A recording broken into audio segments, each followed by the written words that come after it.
In today's era of streaming services prominence, there's an intense competition to enlist any relatively famous actors or actresses. The landscape is flooded with numerous TV series and movies, compelling streaming services to offer exorbitant salaries to lure celebrities into their projects. Consequently, the label of the highest paid star has lost much of its uniqueness. Almost every month, a new film premieres on platforms like Netflix, featuring some celebrity who commands a hefty fee of $25 million or $30 million. While these films might fade from memory within a week, the fortunate actors and actresses who seize these opportunities are likely far from dismayed.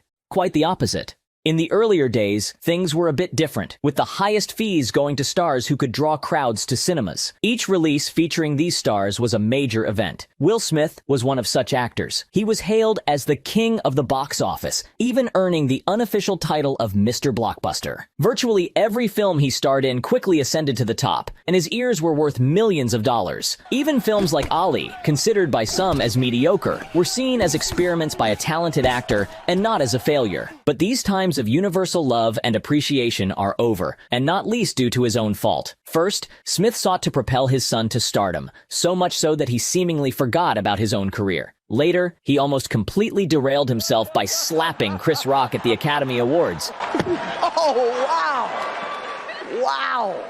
But there's still hope for a redemption. According to Will Smith's autobiography, he always possessed immense talent. In the beginning, he carefully concealed it, concerned about underwhelming people. However, the aspiring actor put in considerable effort to hone his skills, eventually overcoming his fears to present his talent to the world. He initially sought to conquer the world as a music artist, and he did achieve some success, winning a Grammy and earning several millions of dollars. Unfortunately, he quickly squandered his earnings while neglecting his tax obligations. I had spent most of my money, like all of it. I spent all my money. I didn't forget, but I didn't pay the IRS. The IRS took all that stuff, so I was like broke. Being famous and broke is a shitty combination, because you're still famous and people recognize you, but they recognize you while you sitting next to them on the bus. This financial predicament is believed to lead him to accepting a role in the TV series The Fresh Prince of Bel-Air. In the late 1980s, singing and dancing weren't highly lucrative, and mounting tax debts made his situation more pressing. He swiftly embraced NBC's offer for the series, and almost the entire earnings from 4 seasons went towards clearing his tax debts. The show, which aired from 1990 to 1996, was immensely popular in the mid-season and significantly elevated Will Smith's status as a celebrity with each season. However, it wasn't always smooth sailing. Some criticisms began to circulate, with reports from people around him suggesting that he often failed to memorize his lines, causing disruptions during shoots. Additionally, Janet Hubert, who departed the series after the 3rd season, claimed that she was fired after criticizing Smith's arrogance and mistreatment of fellow actors. Smith denied some of the accusations and never commented on Hubert's statements. As the 3rd season of the TV series progressed, Smith sought opportunities beyond television. He ventured into movies world with projects like Made in America and 6 Degrees of Separation. Made in America performed well at the box office, with Smith capturing the attention of Hollywood studios. In 1995, he secured his inaugural significant role in the action film Bad Boys. Initially, the movie was slated to bear the title Bulletproof Hearts. Upon completion of the script, the 2 lead roles were earmarked for Wesley Snipes and Eddie Murphy. However, Eddie Murphy's colossal stardom made him an expensive choice, with a $15 million fee deemed unaffordable. Consequently, the producers sought an alternative actor for the lead, someone who commanded a more reasonable fee yet possessed strong appeal for the movie poster. At that juncture, Will Smith was not initially under consideration. They explored inviting Arsenio Hall, but he doubted the film's potential for success and declined the offer. In a subsequent interview, Hall regretted this as the biggest mistake of his career. Lawrence Fishburne also rejected the role, but he is known for turning down projects that later became hits. While Fishburne aided Samuel Jackson's career, he also monitored Will Smith's progress, occasionally presenting him promising opportunities. Given Will Smith's already existing celebrity status, albeit predominantly as a TV star, he agreed to work for a modest $2 million. The actor harbored suspicions due to the rejections before him, refusing to work for meager compensation as Martin Lawrence and director Michael Bay did, who even invested his own resources into the film. Smith's status allowed him to decline numerous offers from producers and directors. Additionally, he resisted pressures to expose his physique, agreeing only to unbutton his shirt. I love you, man. Fuck you, Marcus. He was able to confess his love to Lawrence only at the end of filming. I love you too, man. On me looking at me, I said, yeah, I love you. I said that shit. You my boy, man. Nah, you like my brother, man. In contemporary times, Will Smith's comments about a specific minority would likely have led to his cancellation. However, back then, he confidently expressed to Michael Bay that, in line with his more traditional values, he'd better punch Lawrence in the ear than openly say, I love you, to the man. Relations between the actors were not particularly amicable on set, with Martin Lawrence often the target of Smith's jests. Occasionally, Smith's jokes crossed boundaries, prompting Lawrence to seek recourse with Michael Bay. Although Bay couldn't restrain Smith, he reassured Lawrence that he was free to reciprocate and offend Smith at his discretion, promising to intervene if necessary. Lawrence clarified that he was not generally mean-spirited and seldom used harsh language, but could make an exception for Smith. Bad Boys, which cost $19 million to produce, defied expectations upon its release in April 1995, grossing an impressive total of $141 million. This propelled Will Smith into stardom as a rising star, ultimately prompting the discontinuation of the show The Fresh Prince of Bel-Air due to his refusal to continue acting in it. In fact, the show's ratings already started to gradually decline, so even if Smith had continued to perform, it's probable that the show would have been canceled after 1 or 2 seasons anyway.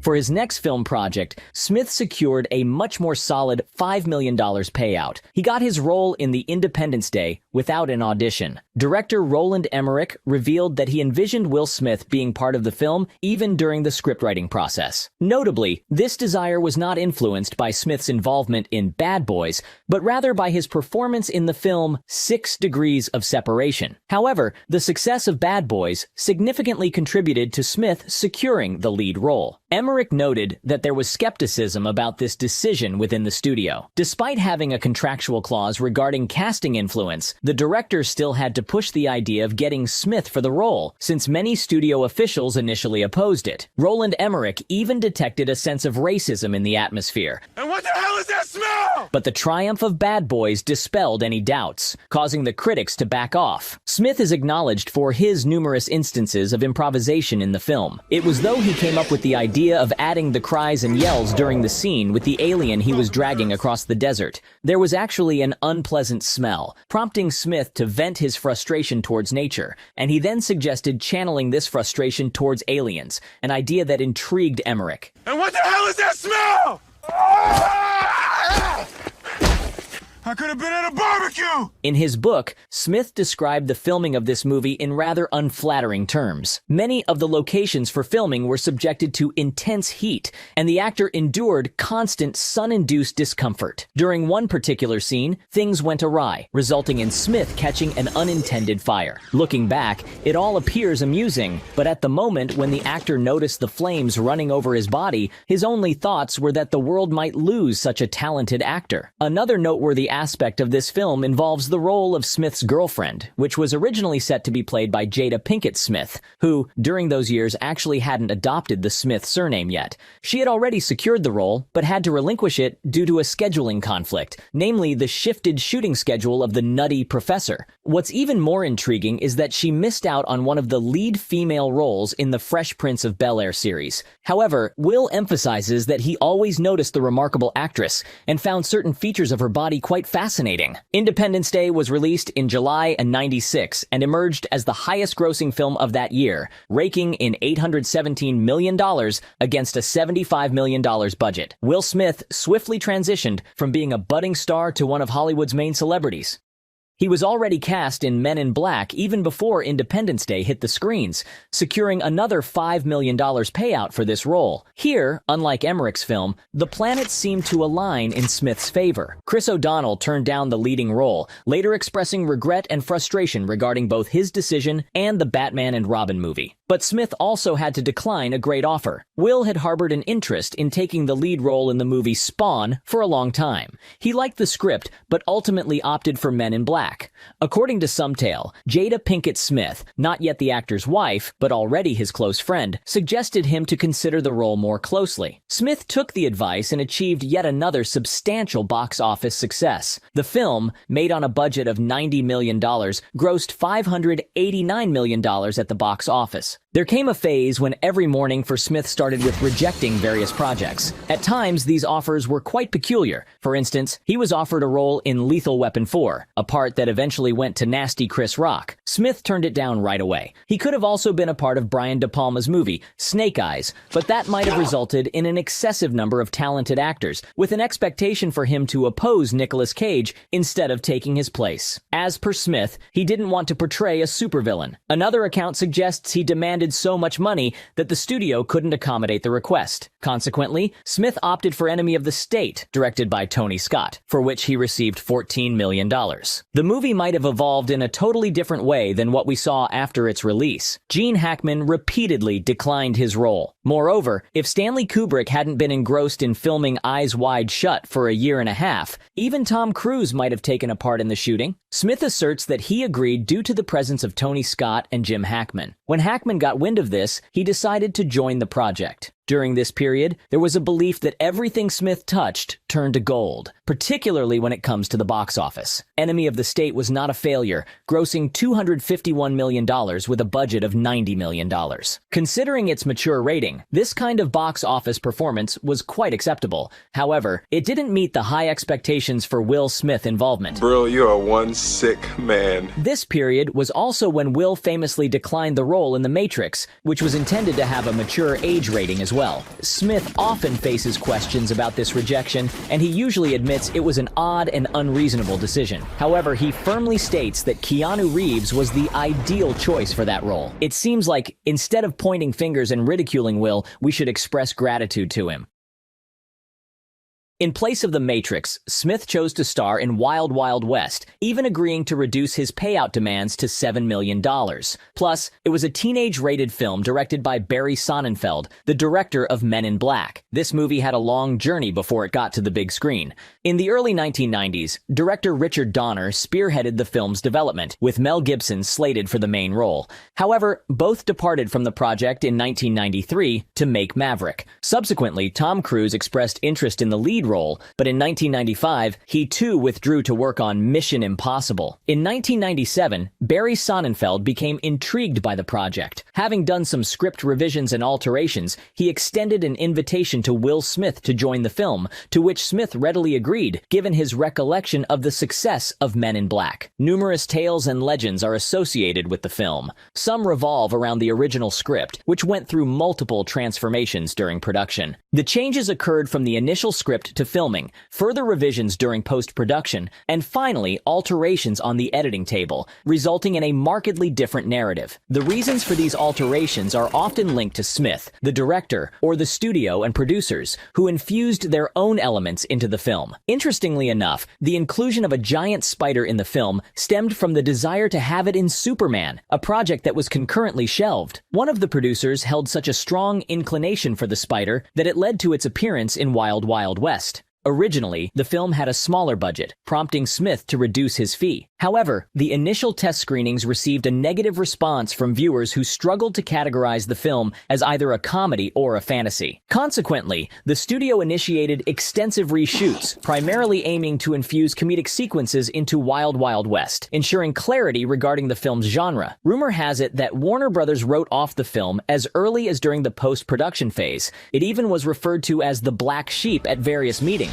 Knowing this, no one from the studio's quality department was eager to be involved with the film. Everyone foresaw that their reputation would be linked to a major box office disappointment. Hence, the entire team worked on the project under significant pressure. Will Smith mentioned in one of his interviews that he was aware of the film's quality, so he accepted the impending failure. To his astonishment, the film managed to amass nearly $50 million in its opening weekend. Although the $170 million film ultimately grossed $222 million, it marked Will Smith's first box office letdown. He also received his first Golden Raspberry Award for Worst Screen and Duet with Kevin Kline. According to Smith, this failure compelled him to reevaluate his career and led to a strive to demonstrate his exceptional talent to the public. Subsequently, he took on roles in The Legend of Bagger Vance and the Ali biopic. Examined from an outsider's perspective, these choices were not arbitrary. The Legend of Bagger Vance was directed by Robert Redford, a reputable director known for the successful film The Horse Whisperer. Initially, Redford intended to act in the film himself, alongside Morgan Freeman, but eventually opted to cast younger actors. On the other hand, Ali was helmed by Michael Mann, whose films consistently received praise from both audiences and critics. Additionally, portraying the most renowned boxer in history was a significant undertaking. The champ is here! The champ is here! For Ali, Smith received a $20 million payout. Despite this, both films struggled at the box office. Ali garnered $87 million with a $107 million budget, and The Legend of Bagger Vance only grossed $39 million with an $80 million budget. Will Smith's decision to return to Men in Black was influenced by these prior failures, despite his reservations about the script's quality. While the budget for Men in Black 2 considerably exceeded that of the first installment, and the box office performance dipped slightly, the project ultimately achieved success. The $140 million film managed to collect $442 million. Subsequently, apprehensive of a string of failures, Smith temporarily set aside endeavors to appease critics and reverted to blockbuster production. However, after Men in Black 2, he faced another setback with Bad Boys 2, yet another film with an adult rating. Despite its $273 million gross on a $130 million budget, it was not a resounding success. You all right? No, I'm not all right, Mike. My ass still hurts from what you did to it the other night. Oh, my Lord. Hey, it got rough. I mean, we got caught up in the moment. Shit got crazy. When you popped me from behind, I think you damaged some nerves. Okay. Now I Can't what? can't even get an erection. What's an erection? Originally, I, Robot wasn't envisioned as a sensational blockbuster. Can a robot write a symphony? Can a robot turn a canvas into a beautiful masterpiece? Can you? It was intended to be a costly sci-fi film, with efforts made to constrain the budget to $100 million. At one point, Denzel Washington was offered the lead role, but he declined due to his dissatisfaction with the script. Subsequently, Smith was cast, and the film's budget was augmented by $30 million. Ultimately, with a budget of $120 million, the film grossed $347 million. What am I? Following this, the film Hitch achieved great success. In this project, Smith agreed to work solely based on a percentage, resulting in a relatively modest budget of $70 million. Will Smith personally handpicked the entire cast for the film, a practice he continued in nearly all his subsequent projects. What the hell was that? Hitch amassed an impressive $368 million. Oh! Oh! Whoa! Buoyed by this success, Will chose to showcase his talent once more, leading to the creation of The Pursuit of Happiness. This project was entirely Smith's creation. He also selected the director Gabriele Muccino for the film. The release of this movie marked the beginning of Jaden Smith's acting career, as his father, Will Smith, recognized incredible potential in him. Don't ever let somebody tell you you can't do something. Not even me, all right? All right. You got a dream, you got to protect it. People can't do something themselves. They want to tell you you can't do it. You want something, go get it. Period. In The Pursuit of Happiness, the actor again worked for just a share of the film's future box office, this time securing 20%. Among the actor's talented works, this movie stood out as his first major box office triumph, gathering $307 million with a budget of $55 million. Smith's earnings were a somewhat elusive 20% of either a gross or just the net profit, making his total income not entirely transparent. If we consider his earnings based on the entire box office revenue, it amounts to approximately $60 million. However, if we narrow it down to the net profit, this figure reduces to a third of that amount. In the 1990s, the I Am Legend project faced numerous challenges, including issues with Ridley Scott and Arnold Schwarzenegger, causing it to stall. In an attempt to salvage the film, the producers approached Tom Cruise, who declined the offer after reviewing the script, citing its disarray compared to the final on-screen version. Eventually, Will Smith took charge of the project. Interestingly, instead of this film, Smith could have taken part in the comedy I Now Pronounce You Chuck and Larry, initially intended for him and Nicolas Cage. However, due to constant script alterations made by the actors, the project encountered delays, prompting Will Smith and Nicolas Cage to depart. Their roles were later assumed by Adam Sandler and Kevin James. The I Am Legend project demanded considerable effort from Smith, as it was widely known in Hollywood that this was a prolonged and frequently halted endeavor, which was often viewed as risky in the industry. So at the time, Smith approached several Hollywood directors, including even Ridley Scott, but he showed no inclination to cast Smith, favoring Russell Crowe for his films during that time. Guillermo del Toro also declined, stating he didn't want to get involved in such an expensive project. But apparently, it was just an excuse, as Guillermo wanted to direct The Hobbit, and later even made Pacific Rim with a budget of $190 million. However, the unofficial reason for this refusal appeared to be a reluctance to work under the spotlight of a superstar like Will Smith. Del Toro valued creative control and was unwilling to align all his ideas with Smith's preferences. Ultimately, Francis Lawrence agreed to direct, content with Smith's involvement. Lawrence didn't have great success with Constantine and was willing to take the risk. Despite some disruptions caused by Smith's playful antics on set and occasional delays due to personal commitments like attending Tom Cruise and Katie Holmes' wedding mid-filming, the project proved to be a resounding success. With a production budget of $150 million, I Am Legend amassed a whopping $585 million. Later, the alternative ending of the film, where Smith didn't blow himself up, was adopted as the accepted narrative. Currently, efforts are underway to draft a sequel script for the film.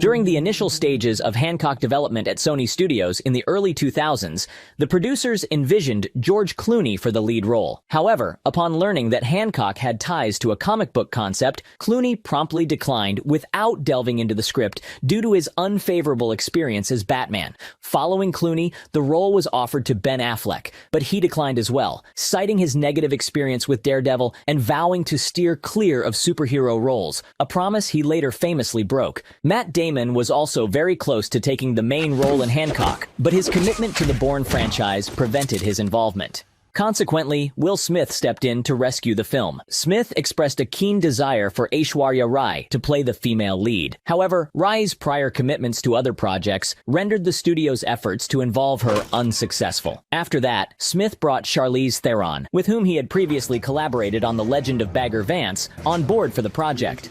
I can do this all day. Hancock is a notable example of a film that, despite not initially intended for an adult rating, faced significant challenges during post-production due to content adjustments. I'll break my foot off in your ass, woman. The initial cuts of Hancock were notably gloomy, prompting the director and studio to remove certain segments to achieve the desired teen rating. The ratings board insisted on the removal of all aspects in the film portraying Smith's character's issues with the opposite sex. Asshole. This topic was frequently humorously addressed in the film, but such changes were deemed beneficial, as many considered these scenes unfunny and somewhat foolish. So this is where you live. Yeah. This is your hideout. Your bat cave. It's a couple trailers I stuck together. What's all this? Jiffy Pop. What do you do with it? Pop it. Ultimately, Hancock garnered $624 million at the box office with a budget of $150 million. At that time, Will Smith stood at the pinnacle of Hollywood as its eminent superstar. He commanded an impressive fee of $20 or $30 million per film, coupled with a significant percentage. In 2008, following his role in the successful film 7 Pounds, Smith temporarily withdrew from the cinema world for several years to support his promising son, Jaden Smith, in his career as an actor. The culmination of his efforts in this direction came in 2010 with the success of The Karate Kid. Despite its modest budget, the movie movie grossed a remarkable $350 million worldwide, and Jaden Smith secured a fee of $3 million. Encouraged by this triumph, Will Smith embarked on the search for a more adult script that would allow his son's potential to fully shine. This quest led to the film After Earth. However, before that, in 2012, he finally agreed to star in Men in Black 3 after initially turning down the offer for several years. When Sony Studio proposed a percentage of the box office earnings, Smith accepted. His involvement eventually earned him over $110 million. Men in Black 3 achieved a gross of $625 million against a $225 million budget. While this result was commendable, Smith's 20% share from each dollar earned made the film unprofitable for the studio. Consequently, the studio retained only 50 cents from each dollar, nearly half of which went to Smith. This situation ultimately led to the creation of a fourth film in the franchise without Will Smith, as his demands were no longer financially viable for the studio. Smith's earnings for Men in Black 3 are frequently cited as the largest in Hollywood history. Though his earnings are often compared to those of Keanu Reeves, Reeves received $120 million for both Matrix movies, which were contractually considered a single film due to their simultaneous filming.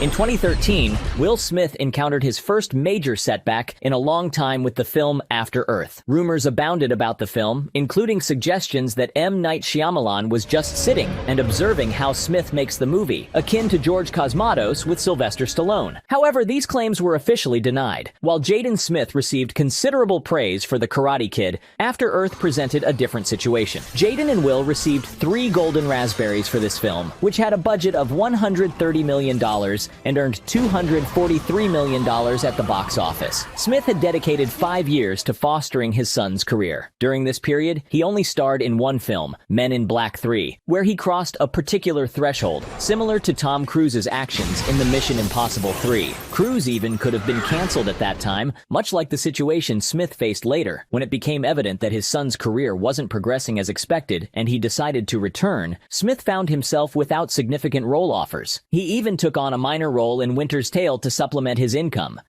His true comeback was manifested through 2 films, Focus and Concussion. Unfortunately, Concussion struggled to gain traction right from the start, and Focus could have performed better were it not for certain factors. Despite its $158 million box office performance against a $50 million budget, Focus was considered somewhat disappointing. Against these challenges, Smith chose to participate in the film Suicide Squad, which starred an ensemble cast. Although the film wasn't a failure, it faced vehement criticism from general audiences. Consequently, a completely different team spearheaded the sequel, omitting Will Smith from the cast. Despite this, Suicide Squad, with a budget of $175 million, amassed $746 million at the box office.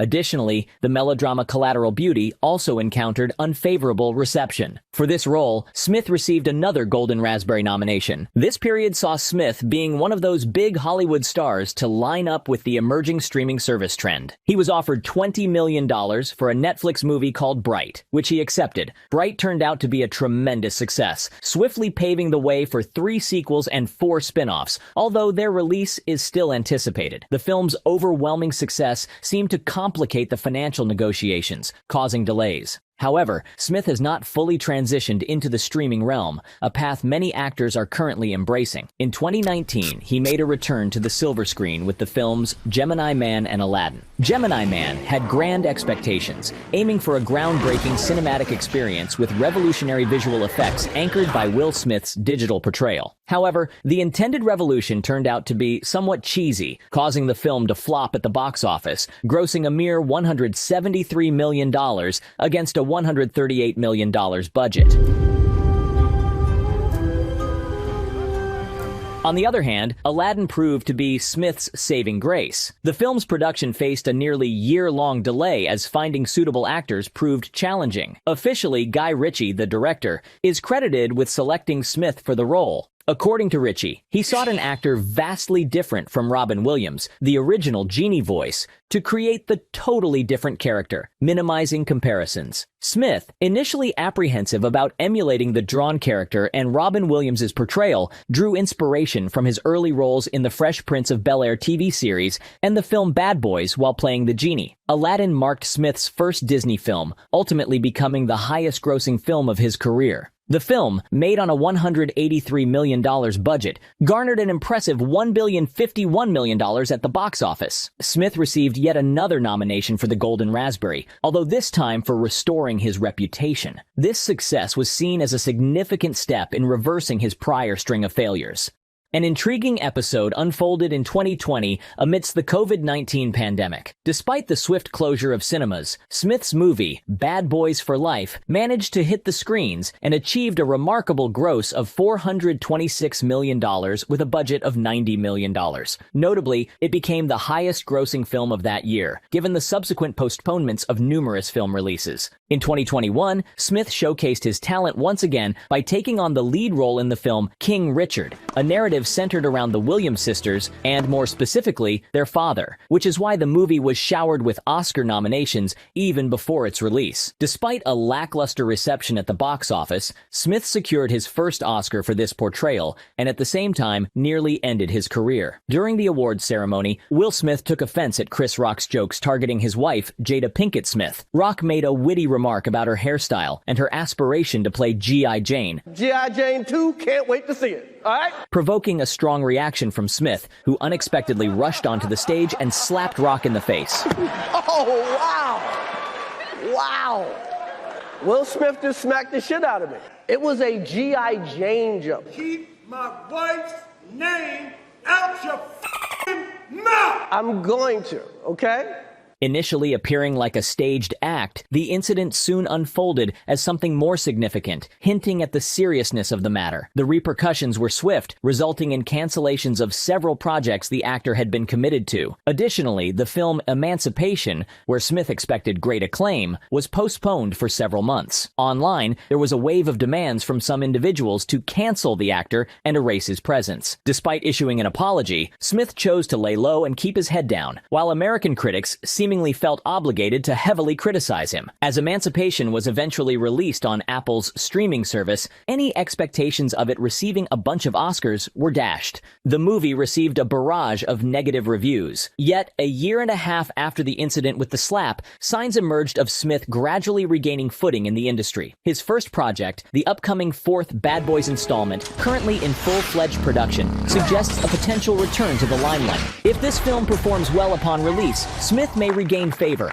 prompting a collective attempt to overlook past events. The sequel to I Am Legend is also in a state of partial suspension, but a successful run of the new Bad Boys movie may reignite its development. Overall, opinions on Smith may vary, but he was an actor capable of elevating a movie's box office even outside of a particular franchise. That's why he acquired that unofficial title of Mr. Blockbuster back in the day. In this aspect, he is quite comparable to Hollywood stalwarts, like Arnold Schwarzenegger or Jim Carrey, who once made any movie successful just with their presence. Despite the challenges, at 55 years of age, Smith has room for a potential comeback. That's what I'm talking about. Feel free to share your sentiments on Will Smith and your anticipation for his upcoming works in the comments.